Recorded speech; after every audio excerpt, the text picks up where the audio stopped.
So if you remember in the last video, I was talking about how the universe will test you. And I want to talk about some of the tests that the universe gives. These things happen to kind of test how you react to them. Okay, so 1 minute everything will be just great, then the next minute something will come and try and knock your ego down, and you've got to kind of recognize when this is happening and kind of control it rather than just letting yourself go wild or upset. You've got to kind of control it. And if you don't have like a negative reaction, the problem usually goes away. But if you have a negative reaction, the problem persists in your head, and it'll also happen again, which is important because these tests the universe give you happen again and again until you pass the test. So whatever you resist persists, and it is also the law of karma. You kind of be something you're not the vibration of. All these metaphorical spiritual concepts actually do have a very big element of truth in this, because most people are just stuck on one level, and we all know people who've never come out that level, and we think to ourselves are NPCs real? Why is someone not evolving? Why? The whole point of this simulation is to evolve, but we all know people who never evolve. Now, is that a choice? And the short answer is yes, it is a choice, because things will crop up for those people that make them angry and upset them, and they can choose whether to lash out and fight fire with fire, or relax, accept the problem, accept there's something to learn from it, learn non-reaction, and then you learn how to turn that problem into something that isn't a problem. So you see, if there's no reaction to something, there's no reason for it to happen anymore. That basically is the spiritual evolution process. You go from being innocent as a child, innocent, then you learn the ego, and the ego, you learn how to have an ego. Society teaches you this. And when you've got the ego, that's when the problems start. And then eventually you reach a point where you start to lose the ego after many, many years of problems, and you start to return to innocence. So there's kind of a return to your true self, which is your innocent self when you're a child. But you've now got all the experience of everything in this physical reality, and the wisdom to return to innocence, but also have pure love with no chance, and I mean no chance, of the ego taking over you again. This is the spiritual process. But like in the previous video, being an extreme empath and an extreme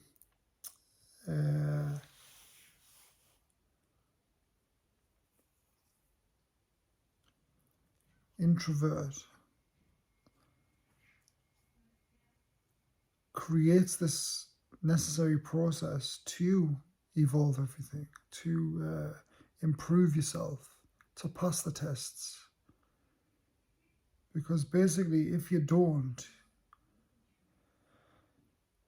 your life becomes like you're in hell. and eventually you'll become in the world but not of it. You'll be in the world but not of it because you've already evolved it. And when you get to that point, what I didn't mention in the previous video is that once you evolve to the state where everything is within, the kingdom of heaven is within you, then you already have everything. You have everything the world has to offer you because it's all instant in your imagination. So then what's left after that? That was the question.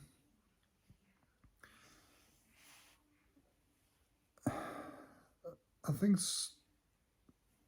somebody, I think it was an old monk or whatever, had the famous saying that what do you do after enlightenment? Sorry, what do you do before enlightenment? You chop wood and carry water. And then he said, what do you do after enlightenment? Chop wood and carry water. So you have to come back into the world, but you kind of see it from like a whole new set of eyes. Like you see everything as magical. You see, because nothing can control you anymore. So because nothing can control you anymore and everything is within you, you don't need to fight with it anymore. So the only thing left is love. The only thing left is love when you've evolved it all. Because love is the only thing that brings you joy eventually. Because the reason is you see everyone in yourself. You see yourself as everyone. And I don't just mean people, I mean like animals as well. Like everything. If you see a spider in the bath, okay, someone who isn't on this level of awakening, they'll probably get scared and squash the spider, okay, like kill the spider. That's what everyone does. They see a spider, they kill it. They see a wasp or a bee come near them, they'll squat it with a magazine, like you see. But this is ignorance, because they don't see themselves in all things. Eventually, you reach a point where you see yourself in everything, so you can't kill anything. You become truly, like, totally harmless to the best of your ability. I'm not saying, like, you know, some people might watch this and comment and say, you're killing animals every day by the crops that you eat. Okay, fair enough, but what are we supposed to eat? So you have to draw the line somewhere. Like you can't just believe these people who want to argue about still eating meat, etc. Because you have to draw the line somewhere with that. Like every time you drive your car, you're gonna be hitting flies. Flies are gonna be hitting your car, so you're gonna be killing things. But sometimes you can't really help that. Because in the world we live in at the moment, the way society is, most people need a car. Like they need a car just to survive, to get to the shops, everything. So you've got to kind of like draw the line somewhere. You can be vegetarian if you choose, which is a brilliant thing. Because why would you want to be part of the killing of animals just to enjoy something to eat for like 10 minutes? Like, if you know what I mean. Because fair enough, people will say like it's a tough one, because when you're not vegetarian and you still like meat, it's very, very, very hard to become vegetarian, okay? You cannot become vegetarian until you see yourself in everything. And you cannot see yourself in everything until you found true love and the power within. So it's tough, because it creates a lot of arguments in people because of their ignorance. Like they don't understand, because they're not ready yet. Like they're not evolved enough yet to see themselves in all things and respect all life. And they'll say things like, well, the vegetables you eat, the pesticides are killing all the insects, so you are killing things to eat. But it's a tough one, you see, because like it's some things can't be helped. But what you do have is the ability to make that choice inside yourself. Do you want to be part of the killing of animals, or do you want to do everything you can to not be part of that? And that's the point. It's not about your actions as such. It's not about not eating meat. It's about your intentions. And if your intentions are right, everything is intention. Like your whole reality is created by your intention. It's not about like doing things. So eventually you reach a level where your intentions are all to do with pure love. Like every intention is love, harmlessness, just the love of animals and people in general. Now, a lot of the time it's hard to love people. Okay, like it is very, very hard to love people because of their egos. And a lot of people they act like they don't want to be loved, but deep down they do. A lot of people act like they don't want help, they don't want to be loved. But that's just ignorance again. So it is quite hard to love people, especially when you see them doing like stupid things. Like you see them just not respecting life, not respecting the magic of reality, etc. It's very hard to do that, but it is easy to love like animals. Like animals are really easy to love, and becoming vegetarian is part of that. You can go out and feed the animals. Every time I'm out, I'll be feeding the birds. I love taking dogs for walks. I love just animals and life in general, because it's easier to go out and care for animals than it is people. Because if you just go to random people and just ask them if they want a coffee, etc., they'll just think you're a weirdo, like especially here in England, which is a shame because that's not the way society should be. But that's the way society's been built on. The structure of society is being built on fear. So everybody fears everything. Okay, I mean, look at things like sex, etc. Like sex is the most sacred, probably the most important thing in reality, because it creates. Sex creates, and what's happened, it's been demonized by society. Now everyone's afraid to walk around naked, like etc. But until you've looked at everything from like a bigger perspective, you don't see all these things. You're still walking around like hiding your body because you think it's wrong for people to see your body, etc. But in reality, is that really what humans are about? Like, if sex is demonized, then like we haven't got much hope for a future, because it's the most important thing for our future, the recreation process. Like it's crazy. Like society's just fucked up so many things. Like sometimes, like as an extreme introvert and someone who self-reflects a lot, sometimes you just sit there in pure like disgust in how wrong the societal world is. Like how it couldn't be more wrong if it tried, a lot of it. Like it's backwards, the way things are. I was listening to a book called Conversations with God, which is actually a really good book. And on that it was saying that you need to just enjoy things. Stop fearing things. Society's put a lot of fear in everyone, when everything here in life, food, money, sex, everything is just to enjoy. Like it's here to enjoy. It shouldn't be shamed because of some old religious nonsense. Like no sex before marriage, all that shit. Like marriage in general. Like what is marriage?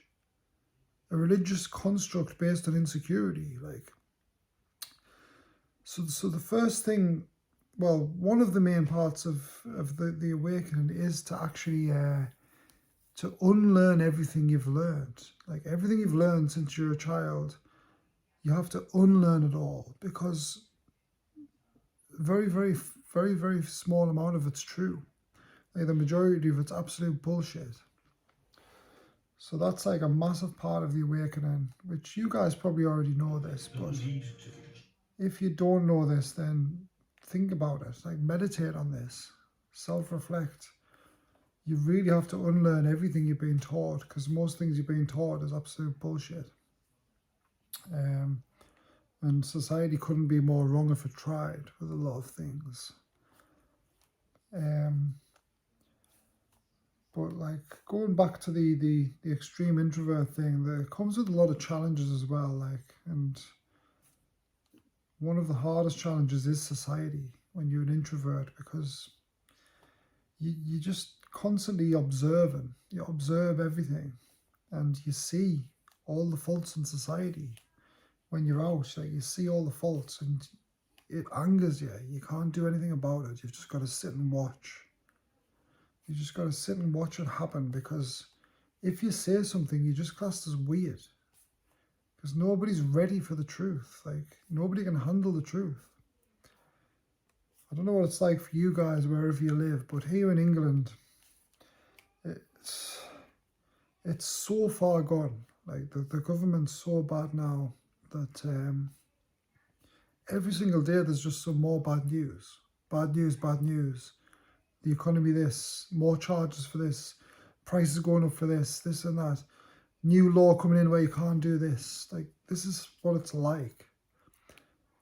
So you have to like kind of realize, like what Jesus said, the world becomes no longer worthy of you, which is a big part of the awakening.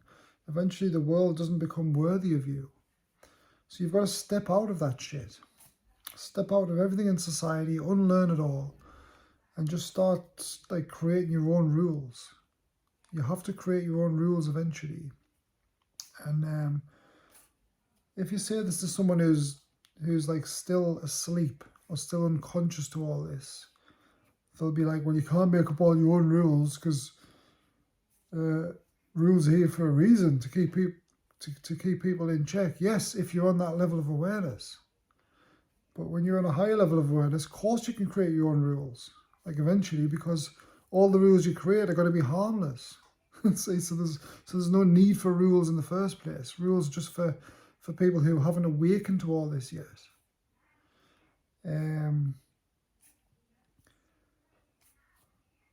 So the challenge when you're an extreme introvert is it's just all the pain you have to go through internally, seeing all this shit happen. Seeing it all happen, it's just ridiculous. Like, it's just absolutely ridiculous the way the world is, and it couldn't be more wrong if it tried a lot of the time. So you've got to step out of that shit, and you've got to go in your own little reality bubble in your mind. You have to go into your imagination. You have to go within. Rise above all the nonsense. I'm sure you've heard this before of other people, maybe it's in the spiritual communities, but it's not as easy as just being told to do it and then just do it. Yeah, it does take a lot of time. Like, it takes a lot of experience, a lot of ups and downs. But this is one of the main challenges of being an extreme introvert. Another challenge is friends. Finding friends is just really hard. Really, really hard, because the whole of society is designed to distract you from yourself, and sometimes we'll get it wrong. Okay, like, you might resonate with this, guys, but sometimes you'll meet someone or you'll see someone and you'll think they've got it, they understand, and then upon speaking to them, you realize they haven't. It was all your mind just playing tricks. Like, this happens a lot. Like, it's just, you just think people get it. You look at someone, the way they act, and you think, he gets it. Oh my God, he gets it. Look what he's doing. And then the next thing, he's doing something which totally counteracts that. And you think, I've been fooled. Like, he doesn't understand. Because it's weird like that, guys. Like, I hope you understand what I mean. Like, I hope you get it. If you don't get it, you will one day. You'll see it. You'll just be, you'll make mistakes like that. It's a weird one. But finding friends is extremely hard. Like, when you're an introvert. Because everything's mundane. Like, everything people are taught about is mundane. It's like, it's boring. It's like literally boring to you. You like to talk about going within. Like, you don't like to talk about things on the external. You like to talk about spiritual awakening, like what you've learned. How can you improve your life with what you've learned? How do the laws of the universe work to make your life better? Because there's a big mistake where people think that the spiritual path is bad for your brain. But what they're not realizing is, if it's done properly, then it makes things better, because you can use everything you've learned to manipulate reality in a way where it becomes better. Like, that's misunderstood as well. And I mean, there is bad side of spirituality, like the new age shit. Like, all that's not real. It's just an idea, someone's idea. There is an absolute truth. Some people think there isn't an absolute truth. Truth is subjective, but that's wrong. There is an absolute truth. If you think truth is subjective and you believe what you want to believe, that's fair enough. You can believe it in your imagination, but it doesn't mean it's true. There is absolute truths. That's another thing you learn.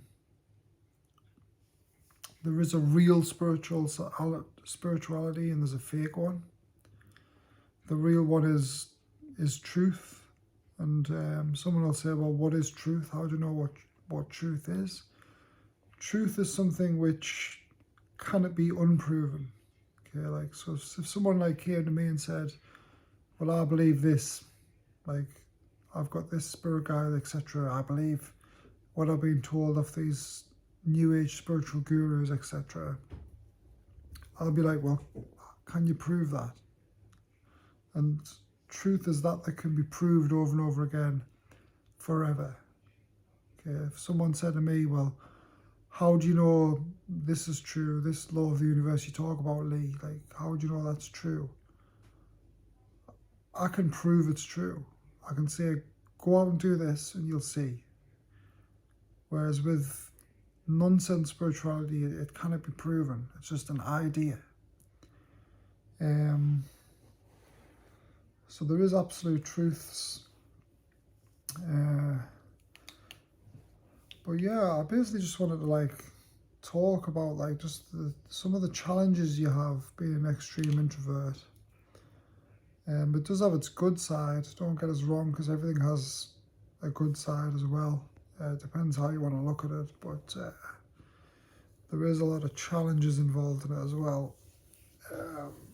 And basically you do awaken faster, because the less you speak, the less you do externally, the more that you go within and observe, the more you learn, because you can learn like 5 times faster. And the way you do that is by learning off what other people are doing. So you don't have to do it yourself, a lot of the things.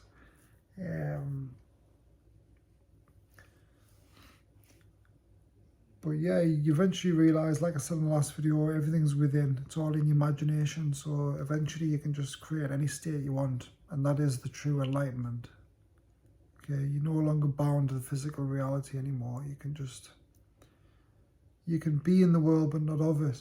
But you can enjoy the world still, because it's a choice. You can just choose whatever you want to do at any point. And I would say that the most important thing in all this is to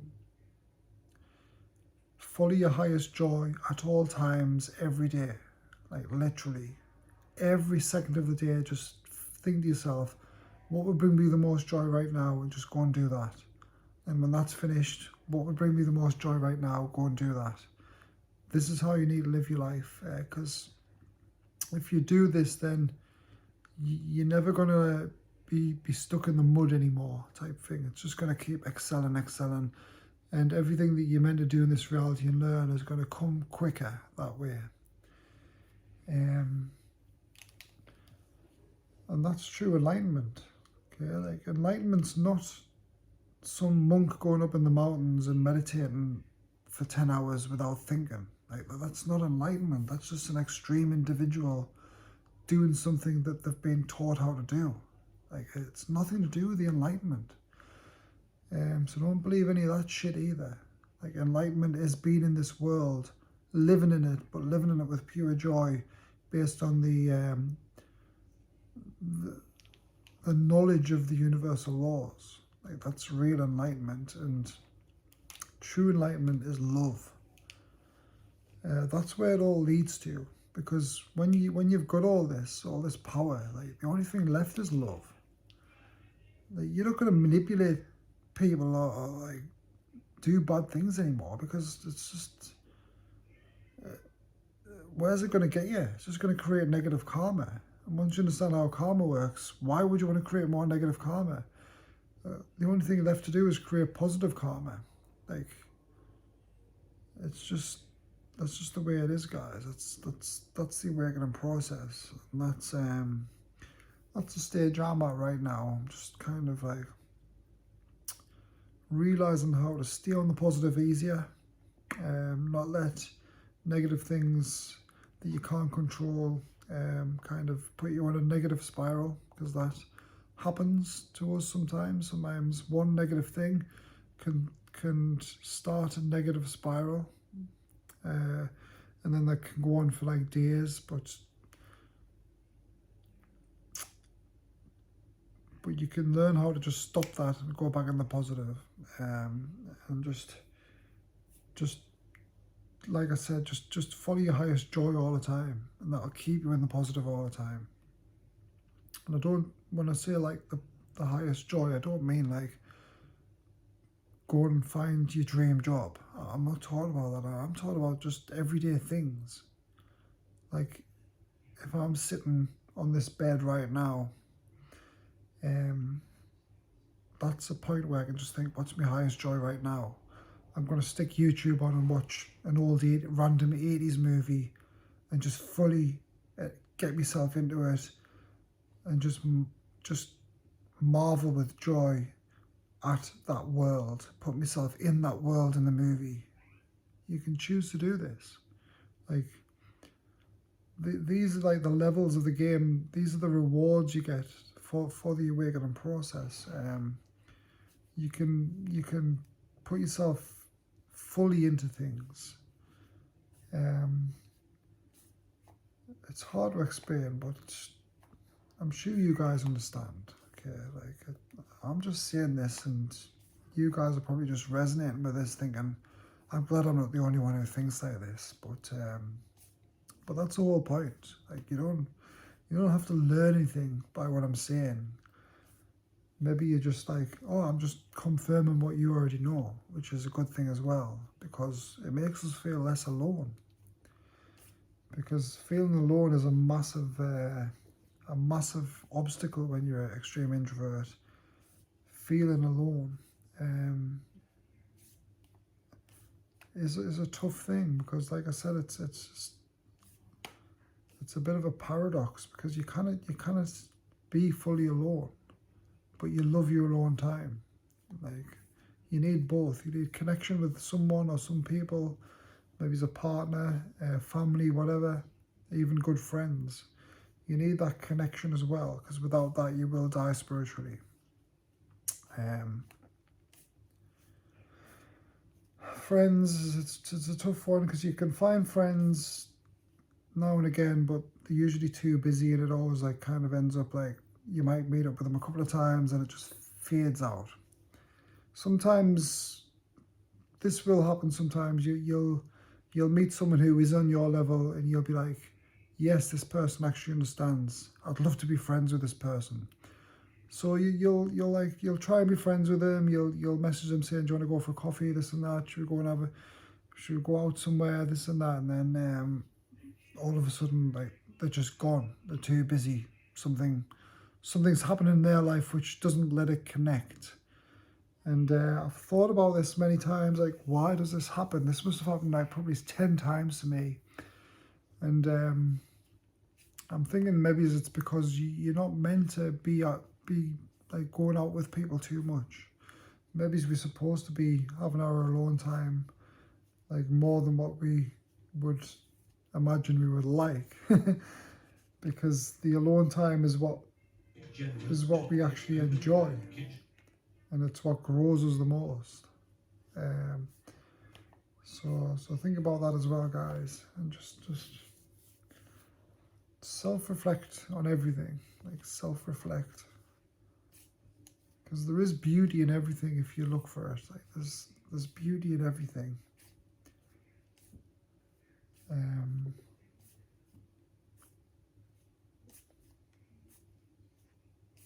Yeah, that's it. So enjoy your day, guys. I'll see you soon on another video where I just talk shit again. Well, thanks for listening. See you guys soon.